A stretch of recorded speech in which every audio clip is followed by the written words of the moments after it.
A iniciação da mulher. A descida se caracteriza como uma jornada para o submundo, uma noite escura da alma, o ventre da baleia, o encontro com a deusa das trevas ou simplesmente como uma depressão. Geralmente é precipitada por uma perda transformadora, a morte de um filho, da mãe, do pai ou do cônjuge, da pessoa com a qual a vida e a identidade da mulher estavam estreitamente entrelaçadas. Pode marcar o início da jornada ao submundo. As mulheres frequentemente fazem sua descida quando um determinado papel, como de filha, de mãe, namorada ou cônjuge, chega ao fim. Uma doença ou um acidente grave, a perda da autoconfiança ou do sustento, uma mudança geográfica, a impossibilidade de concluir uma faculdade ou uma pós-graduação. O confronto com as garras de um vício ou a dor de um coração partido podem abrir caminho para a dissociação e a descida.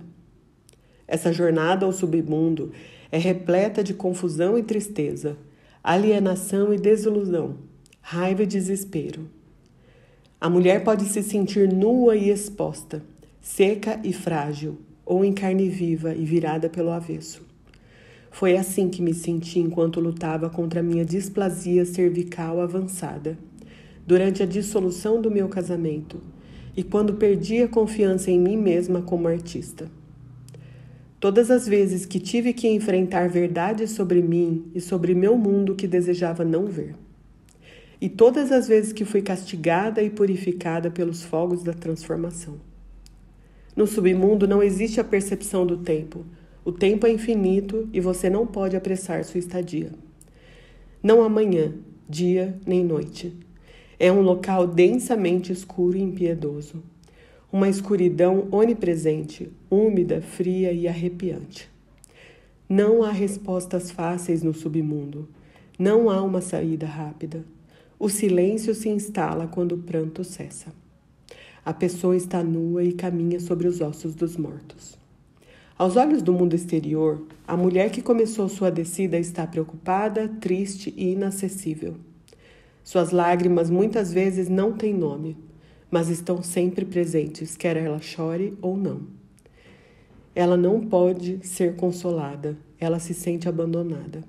Ela esquece coisas, escolhe não ver os amigos. Encolhe-se no sofá ou se recusa a sair do quarto. Ela escava a terra ou caminha pela floresta. A lama e as árvores se tornam suas companheiras. Ela entra num período de isolamento voluntário, que é percebido pela família e os amigos como perda da razão. Muitos anos atrás, durante uma palestra sobre a jornada da heroína que eu estava ministrando na Universidade da Califórnia, uma mulher nos fundos do salão de conferências ergueu a mão e com urgência me interrompeu quando mencionei a questão do isolamento voluntário. Isolamento voluntário, gritou ela. Você acabou de nomear o que eu venho passando nos últimos 9 meses. Todos se viraram para olhá-la. Uma mulher de 40 e poucos anos. Ela se levantou com um semblante de dignidade. Até aquele momento, continuou ela, eu era a proprietária e chefe de uma executiva de uma empresa de design. Ganhava um salário de cerca de $18.000. Um dia fui trabalhar e não sabia mais quem eu era. Me olhei no espelho e não reconheci a imagem da mulher que me encarava. Estava muito desorientada. Fui para casa e nunca mais voltei. Uma pausa aqui, eu, Rosiane, falando, né? Eu me emociono muito a ler essa parte. Antes de eu continuar, vou avisar, né? Porque é um período que foi profundo na minha vida e que foi muito importante para eu chegar até aqui. Então, meu corpo ainda guarda muitas memórias sobre isso. Então, talvez eu me emocione aqui algumas vezes ao ler para vocês, por lembrar como foi profunda essa minha descida também. E vai haver um vídeo falando mais sobre isso, né? Então, eu vou voltar aqui à voz da Maureen Murdock. Passei o primeiro mês no quarto. Meus filhos adolescentes e meu marido ficaram aterrorizados. Eles nunca tinham me visto assim antes. Eu não tinha energia sequer para me vestir de manhã. Não consegui ir ao mercado, cozinhar e nem lavar roupa.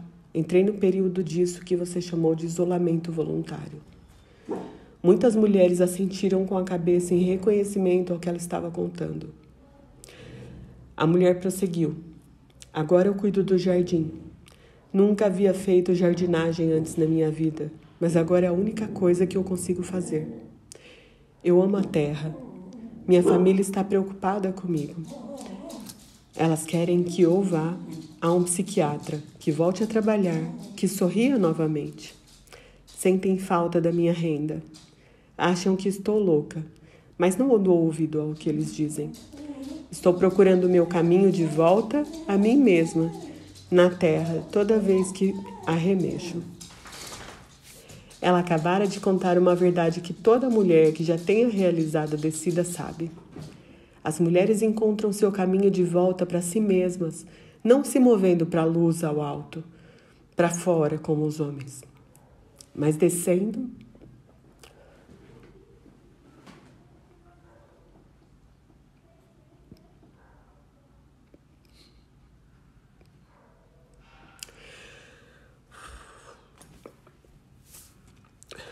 para as profundezas do solo do seu ser. Sua metáfora de cavar a terra para encontrar o caminho de volta para si mesma expressa o processo de iniciação da mulher. A experiência espiritual para as mulheres é de se mover mais profundamente para dentro de si e não para fora de si mesmas. Muitas mulheres descrevem a necessidade de sair do reino masculino durante esse período de isolamento voluntário. A artista e terapeuta Patrícia Reis relata: levei 4 anos para atravessar o processo de desestruturação, morte, semeadura interior, fruição e renovação. Um aspecto muito importante desse período é que me retirei completamente de toda e qualquer arena externa do mundo masculino. No intuito de conquistar meu segundo nascimento, por assim dizer, tive que me separar conscientemente do mundo dos homens. Foi esse processo deliberado de me encolher, ou criar minha matriz feminina, que me ajudou a encontrar meus poderes interiores, minha base feminina. Duvido que eu tivesse alcançado isso de alguma outra forma. A mulher desce às profundezas para recuperar as partes de si mesma que se separaram no momento em que rejeitou a mãe e estilhaçou o espelho do feminino.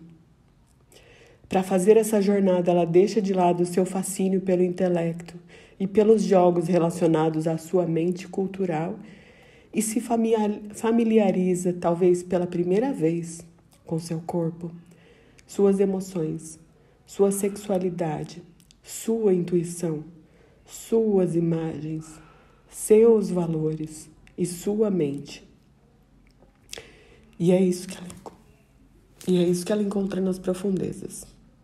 Sinto certo receio em escrever sobre a descida, porque tenho enorme respeito pelo processo e não quero banalizá-lo.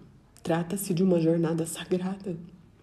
Em nossa cultura, no entanto, ela é geralmente categorizada como uma depressão que deve ser medicada e eliminada o mais rápido possível. Ninguém gosta de estar perto de uma pessoa deprimida.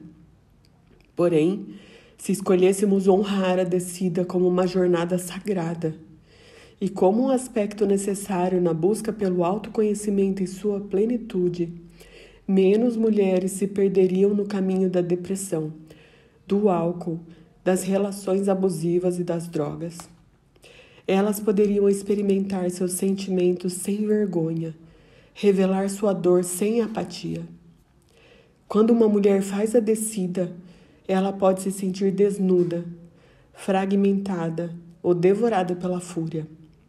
Ela sofre uma perda de identidade, um desaparecimento dos limites de um papel conhecido e o medo que acompanha todas essas perdas. Pode se sentir seca, em carne viva, desprovida de sexualidade, ou experimentar a dor insuportável de se sentir virada pelo avesso. E pode permanecer por muito tempo na escuridão, aguardando, enquanto a vida continua lá em cima. Ela pode encontrar Ereskkigal, Uma antiga deusa suméria que pendurou sua irmã Inanã, deusa do céu e da terra, numa estaca para apodrecer e morrer. Toda vez que uma mulher faz a descida, ela teme a deusa das trevas e o que essa parte do seu self fará com ela. Tenho medo de que ela me faça em pedaços, me pulverize, me coma e me cuspa. Sei que toda vez que isso acontece, eu me torno mais eu mesma do que quando eu comecei. Mas é uma experiência lancinante. A descida é uma compulsão. Todas nós tentamos evitá-la, mas em algum momento da vida fazemos uma jornada para as nossas profundezas. Não é uma jornada glamurosa, mas invariavelmente ela fortalece uma mulher e esclarece sua noção de individualidade. Algumas mulheres falam hoje sobre sua descida como um encontro com a deusa das trevas em seus sonhos. Elas podem experimentar a ira da deusa devoradora hindu, Kali, tomada de raiva pela traição original que sofreu nas antigas civilizações, quando seu poder e sua glória foram entregues às deidades masculinas. O princípio creatix de Kali e de outras deidades femininas foi usurpado pelos deuses pais. O Yahvé bíblico, que se autodenominou Pai, criou seus filhos de barro com as próprias mãos, copiando a antiga magia da deusa mãe suméria e babilônica, conhecida como Nanã, Nishur, Sag e Mami. Os hindus dizem que no começo do mundo havia um mar ou oceano de sangue. Esse oceano era a essência de Kali Maya, a criadora. Os egípcios a chamavam de Ísis, a mais antiga dos antigos, que existia no início dos tempos. Ela era a deusa de quem todo devir surgiu. O símbolo da divindade feminina como a criadora fértil da terra foi erradicado durante a bem-sucedida tentativa do cristianismo de eliminar o arquétipo da mãe, substituindo-o pelo arquétipo do pai como criador e do filho como redentor. Buscando os fragmentos perdidos de mim mesma. Eu me preparo para conhecê-la, sem saber o que dizer. Não foram apenas homens que a traíram, eu também a traí. Tenho sido a filha do pai, rejeitando a minha mãe. Sempre tive medo de descer para a escuridão. Posso perder a consciência, posso perder minha voz, minha visão, meu equilíbrio. Quanto disso é realmente meu? Minhas palavras são encapsuladas na língua de outros. Minhas imagens são derivadas da arte de outros. O que sou? Eu procuro os fragmentos perdidos de mim mesma. De alguma forma sinto que preciso achá-los antes de conhecê-la. O que perdi sendo filha do pai, tentando agradar e conquistar? O que perdi tomando o lado dele? Perdi um elemento de verdade, de enxergar o todo, o que é feio, louco, o que foi negado, o que desapareceu. Olho em volta e vejo cabeças cegas das mães. A minha, a do meu ex-marido, a da minha melhor amiga, da minha mãe. Júlia, Kathleen, Beth, o que elas estão tentando me dizer? Nos tire daqui, nos reúna com nossos corpos, enterre-os adequadamente. Fomos deixadas aqui sozinhas na lama, não temos como nos mover, não conseguimos enxergar. Tome de volta a escuridão, sussurram elas. O que mais está enterrado com elas? A capacidade de sonhar, meus sonhos, minhas fantasias. Minha imaginação está em algum lugar por aqui, espalhada nesse chão de terra. Contos de fadas, casas na árvore, criaturas fantásticas que reúno. São partes de mim que tomo de volta. Eu as recupero porque são minhas. Retomo a sensação que um dia tive de que poderia fazer tudo o que quisesse, transformar em realidade tudo o que imaginasse. Houve um tempo em que eu sabia disso e era mágico. Eu me sentava ao lado de casa e via as rosas crescerem. Conseguia ficar muito quieta. Sentia a vida pulsando, exalando seu perfume e seus sons. Eu conheço o pântano, isso não é novidade. Já estive aqui antes e me sinto protegida. o pântano, o bosque, eles são a minha mãe. Eu me senti conectada às árvores, à lama, à relva e às folhas. Nunca me senti só. Recupero essa condição. Essa conexão, ela é muito profunda. Afundo agora através das camadas. Há ossos na lama, brancos e belos, ossos de porcelana. Abraço minhas costelas esqueléticas. Os ossos são a estrutura. Escavo cada vez mais fundo para encontrar as partes perdidas de mim mesma. Estou num luto profundo por elas. Para onde foram? Enquanto recolho esses ossos, vejo o brilho fugaz da deusa mãe sob o chão de terra. Ela abraça uma filha. Ela não é quem eu esperava ver. Não é colérica, velha, nem feia, mas uma jovem de cabelo castanho claro. Ela acalma e acolhe. Ela se senta, ouve e protege. Ri e canta, e sua voz soa como sinos. Mas eu ainda não cheguei lá. Peço ao meu guia que me leve lá embaixo. Ele me leva mais fundo do que jamais fomos e fico com muito medo de me afogar. Cuspo e engulo muita água enquanto descemos abaixo do pântano. Ele segura minha mão e me diz para não ter medo. Ele me guia para baixo, até uma caverna.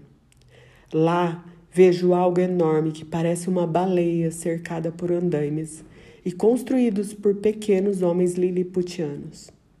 Eles a estão mantendo presa. Ela ainda consegue mexer sua enorme cauda preta. Ela balança para frente e para trás, num ritmo forte e gracioso. Porém, o resto do seu corpo é mantido imóvel, pressionado contra as barras desse cárcere subaquático. Nada nela é ameaçador. Sinto sua profunda tristeza.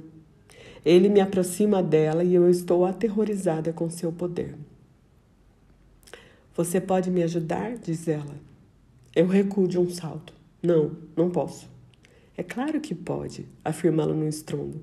Por causa da sua presença, eles não podem mais me prender. Quando cada uma das minhas filhas vem a mim por vontade própria, sou libertada. Assim que ela diz isso, o andaime cai. A força das grades era ilusória.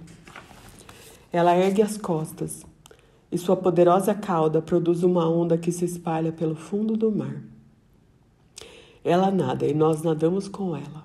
Ela perde seu tamanho. Não está mais inchada e grotesca. É graciosa e livre. Ela se move pela água com a graça de uma sereia. Os homens lilipudianos continuam a construir sua jaula. Não perceberam que não aprendem mais. Quando saímos da gruta, as águas mudaram. Estão quentes e leitosas. Ela para e se vira para me encarar com seus longos e belos cabelos dourados.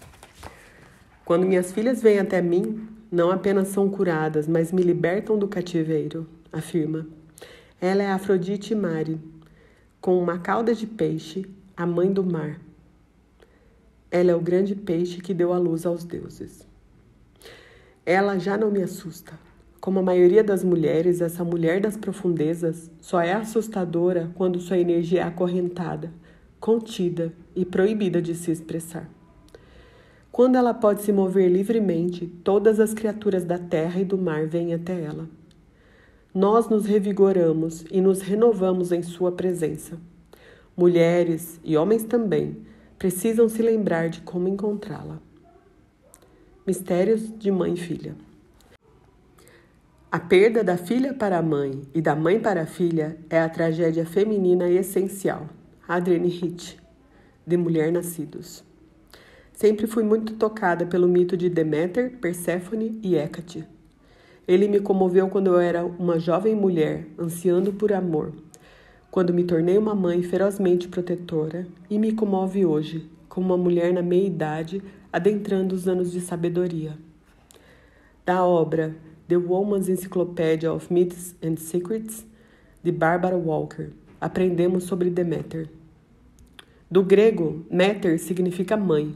D é o delta, ou triângulo, um símbolo do órgão genital feminino, conhecido como a letra da vulva, no alfabeto sagrado grego, assim como na Índia era a Yoni Tranta, ou Yantra da vulva.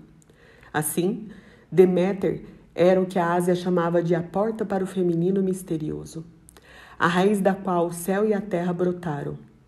Em Micenas, um dos primeiros centros de culto a Deméter, o túmulo de Tolos, com suas portas triangulares, pequenas passagens vaginais e cúpulas arredondadas, representavam o ventre da deusa, da qual poderia advir o nascimento. Como todas as formas mais antigas das deusas indo-europeias, ela aparece como virgem, como mãe e como anciã, ou como a criadora, preservadora e destruidora. A forma virginal de Deméter era Coré, a donzela, às vezes chamada de filha, como no mito clássico do sequestro de Coré, o qual dividiu os dois aspectos da deusa em duas individualidades separadas. A forma maternal de Deméter tinha muitos nomes e epítetos, como Despoina, a senhora, Deira, a deusa, a mãe da cevada, a sábia da terra, do mar, ou Pluto, abundância. A fase anciã de Deméter, Perséfone a destruidora, foi identificada com a virgem no mito tardio. Assim, a donzela raptada e levada ao submundo às vezes era Coré, às vezes Perséfone. O culto a Deméter foi estabelecido em Micenas no século XIII a.C., estendendo-se por toda a Grécia ao longo de aproximadamente 2000 anos, para depois ser substituído pelo culto a Mitra e mais tarde a Cristo. Seu templo em Eleusis, uma das principais cidades sagradas da Grécia, tornou-se o centro de uma elaborada religião de mistérios. Deméter foi adorada como a deusa em Eleusis pelos camponeses gregos durante toda a Idade Média, inclusive até o século XIX, quando era conhecida como Senhora da Terra e do Mar. Barbara Walker relata: os primeiros cristãos eram contrários aos ritos de Eleusis, por sua sexualidade explícita, muito embora seu objetivo fosse a regeneração e o perdão dos pecados. Astério disse: não é em Eleusis a cena da descida às trevas e dos atos solenes de relações sexuais entre Hierofante e a sacerdotisa a sós? Não são as tochas apagadas e a grande e numerosa multidão de pessoas comuns? Não acredita que sua salvação dependa do que está sendo feito pelos dois na escuridão? Na escuridão, nós renascemos. O mito que se tornou a base dos mistérios de Eleusis foi descrito no longo poema homérico, Hino a Deméter, que detalha a reação de Deméter ao suposto sequestro de Perséfone por Hades, deus do submundo e irmão de Zeus. Perséfone estava colhendo flores no campo junto com suas companheiras, as donzelas sem mãe, Artemis e Atena. Lá, Perséfone foi atraída por um narciso de uma beleza excepcional, que continha uma centena de botões. Quando ela estendeu a mão para colhê-lo, o chão se abriu, e do fundo da terra, Hades surgiu em sua carruagem dourada, puxada por cavalos negros. Ele a agarrou e a levou para o submundo. Ela lutou contra o rapto e clamou pela ajuda do pai, Zeus, mas ele não lhe prestou auxílio. De sua caverna, Hécate, deusa da lua escura e da encruzilhada, ouviu o grito de Perséfone. Deméter também ouviu os gritos de Perséfone e foi às pressas ao encontro dela. Levando tochas, procurou durante 9 dias e 9 noites em terra e mar pela filha. Em sua busca frenética, não parou para comer, dormir, nem se banhar. Muitas mulheres se sentem como Deméter quando começam a procurar as partes perdidas de si mesma, quando experimentam a dissociação depois de poder dar à luz, depois de uma separação ou após a perda de sua mãe. Ao amanhecer do 10º dia, Hécate foi até Deméter e lhe contou que Perséfone havia sido sequestrada. Ela só tinha ouvido, mas não tinha visto quem a raptara. sugeriu que fossem juntas até Hélio, deus do sol, e ele lhes contou que Hades era quem havia sequestrado Perséfone, levando-a para o submundo, para torná-la sua esposa contra a vontade dela. Além disso, contou que o sequestro e estupro de Perséfone foram autorizados por Zeus, irmão de Hades. Disse ainda que Deméter deveria parar de chorar e aceitar o que tinha acontecido. Deméter se enfureceu. Sentiu não só a tristeza e a raiva, mas também a traição do seu consorte Zeus. Então, disfarçada de velha, deixou o Monte Olimpo e vagou sem ser reconhecida por cidades e campos. Enquanto Deméter sofria, nada crescia sobre a terra. Ela permaneceu árida e desolada. Ao chegar a Eleusis, exausta e chorosa, Deméter se sentou perto do poço. As filhas de Seleu, rei de Eleusis, foram ao poço e ficaram atraídas pela beleza e presença de Deméter. Quando ela relatou que estava procurando trabalho como babá, elas a levaram para a casa da mãe, Metanira, para cuidar de seu irmão mais novo, Demofonte. Secretamente, Deméter alimentou o bebê com ambrosia e o segurou sobre o fogo para torná-lo imortal. Uma noite, Metanira viu o que ela estava fazendo e gritou, temendo pelo filho. Deméter ficou furiosa. Ela se elevou em toda a sua altura, revelando sua identidade e beleza divinas, e repreendeu Metanira por sua estupidez. Os cabelos dourados de Deméter caíram sobre seus ombros e sua presença encheu a casa de luz e fragrância. Deméter lembrou de quem era. Ela então ordenou que fosse construído um templo para si, e ali se sentou solitária com seu pesar por Perséfone. Deméter era a deusa dos grãos. Por isso, enquanto ela chorasse, nada cresceria nem nasceria na terra. A fome se espalhou, e os deuses e deusas do Olimpo pararam de receber ofertas e sacrifícios. Quando finalmente tomou ciência do que estava acontecendo, Zeus enviou sua mensageira Íris para implorar a Deméter que voltasse. Como ela se recusou, todas as deidades olímpicas foram até ela levando presentes e honras. Para cada uma, a furiosa Deméter fez saber que, para que qualquer coisa crescesse novamente, ela queria Perséfone de volta. Zeus respondeu. Enviou Hermes, mensageiro dos deuses, com a missão de ordenar a Hades que devolvesse Perséfone, para que Deméter deixasse de lado sua raiva e restaurasse o crescimento e a fertilidade na terra. Assim que soube que estava livre para retornar, Perséfone se preparou para partir. Mas primeiro Hades lhe deu sementes de romã, e na pressa de voltar ela as comeu. Hermes devolveu Perséfone a Deméter, que ficou muito feliz de ver a filha. Perséfone correu ansiosamente para os braços da mãe. Mãe e donzela se tornaram uma só. Foi então que Deméter perguntou a Perséfone se ela tinha ou não comido alguma coisa no submundo. Perséfone contou que, embora não tivesse comido nada no submundo, em sua ansiedade de voltar para a mãe, acabara comendo a semente de Hades. Deméter lhe explicou então que, se ela não tivesse comido nada, poderia ficar sempre com a mãe. Mas como havia comido a semente, teria que retornar ao submundo durante 1/3 do ciclo de 1 ano.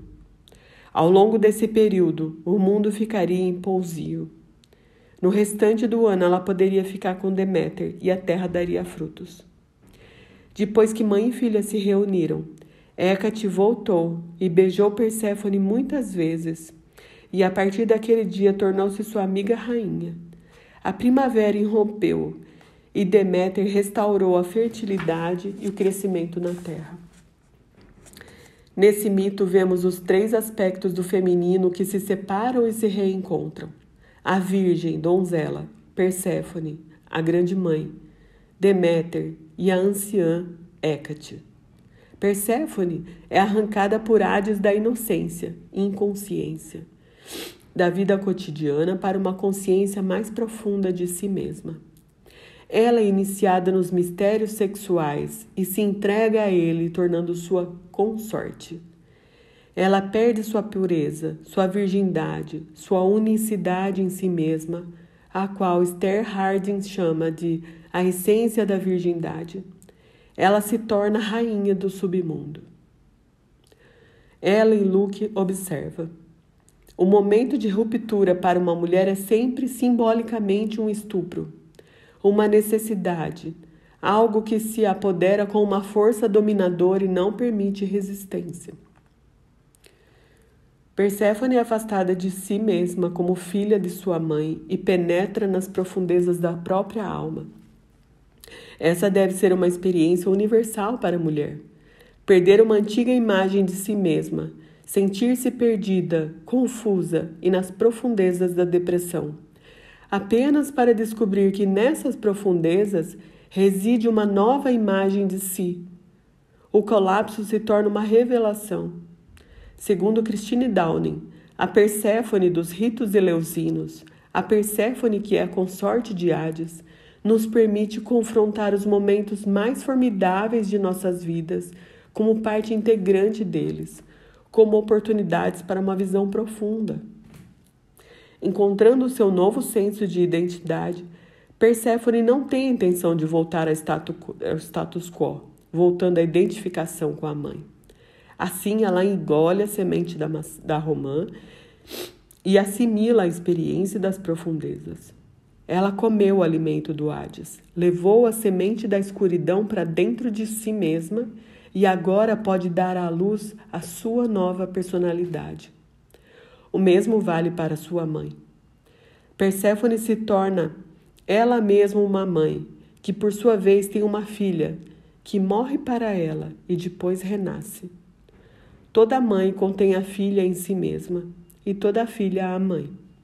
Toda mulher se estende para trás em direção à mãe, e para a frente em direção à filha. Quando Perséfone é sequestrada, Deméter é dominada pela dor e se entrega à tristeza. Não come, não bebe nem dorme durante 9 dias e 9 noites. O simbólico 9 da gravidez. A perda da filha é a perda da parte da jovem e despreocupada de si mesma. É um momento de mudança de foco, do mundo exterior com suas projeções exteriores para a jornada interior, o trabalho da segunda metade da vida.